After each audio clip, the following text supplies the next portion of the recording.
She was greatly troubled by what was said and pondered what sort of greeting this might be. And we're all familiar with the greeting. It's very common to us. The Lord is with you.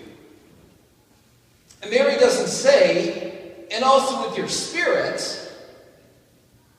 We don't even get an understanding of what we say or what she says. All we know is what she's experiencing. She's greatly troubled by this greeting. And what it all means. What does it mean?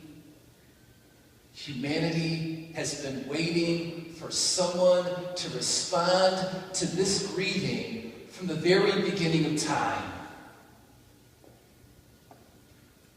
The garden. Fill it up. Multiply. Subdue it. Have dominion over everything in the garden. God was saying to Adam and Eve, saying to humanity, the Lord is with you.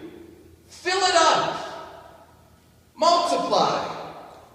Subdue what's ever in here and have dominion over it.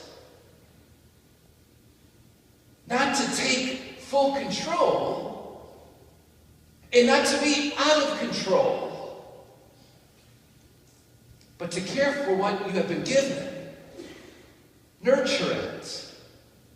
Be stewards of the gift given to you. But instead of filling up and multiplying, and subduing, and having dominion in that way, what happens is violence and manipulation and corruption and revenge. And from the beginning, the relationship between humanity and God was ruptured.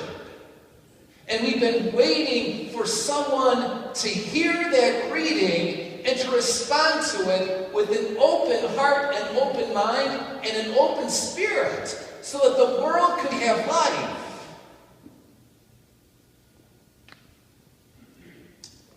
David tried. He really tried.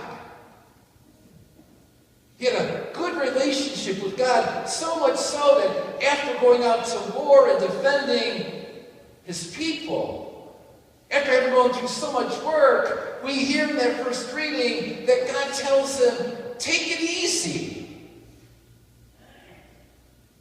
And David's response to the Lord is, Lord, I built myself a house of cedar. And all we have for your ark is a tent. And Nathan reassures David, just take it easy. Remember this, David, the Lord is with you. And David doesn't respond by saying, and with your spirit. David takes it easy. He relaxes. He starts to feel kind of self-centered. And soon, after this episode, he falls from grace.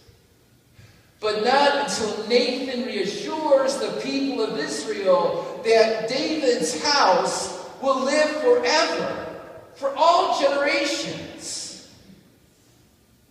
That there will be an unbroken line between what God has established in David's house to God revealing himself, breaking into the world in a way we would never be able to comprehend. Interesting thing about the history of Israel, several hundred years later, David's house is completely torn down. And those living in the house are taken out and placed in exile. And people are wondering, what about this promise that God had with David and that his house would go on forever and ever and ever?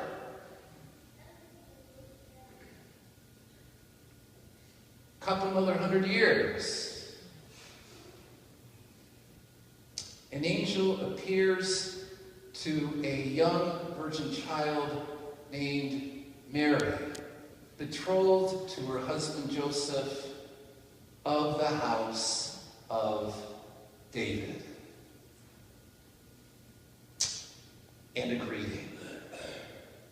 Full of grace, the Lord is with you. And she was greatly troubled at these words and pondered what sort of greeting this might be. And she opened her heart and her spirit and her mind, and she let seep in what this greeting could mean for her and what it meant. God placing life within her. A life that could not be contained but had to be shared with the entire world.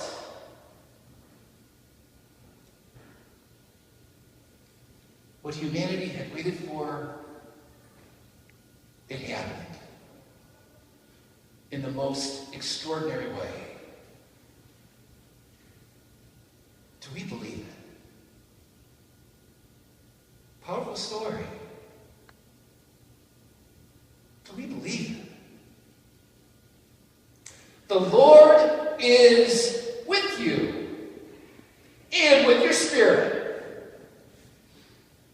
And when we do that just before we make the sign of the cross, and we say to ourselves, with all that Jesus has given to this world, all the way to his death and resurrection, that we are stepping into the mystery of Father, Son, and Spirit. And the first greeting we hear is, the Lord be with you.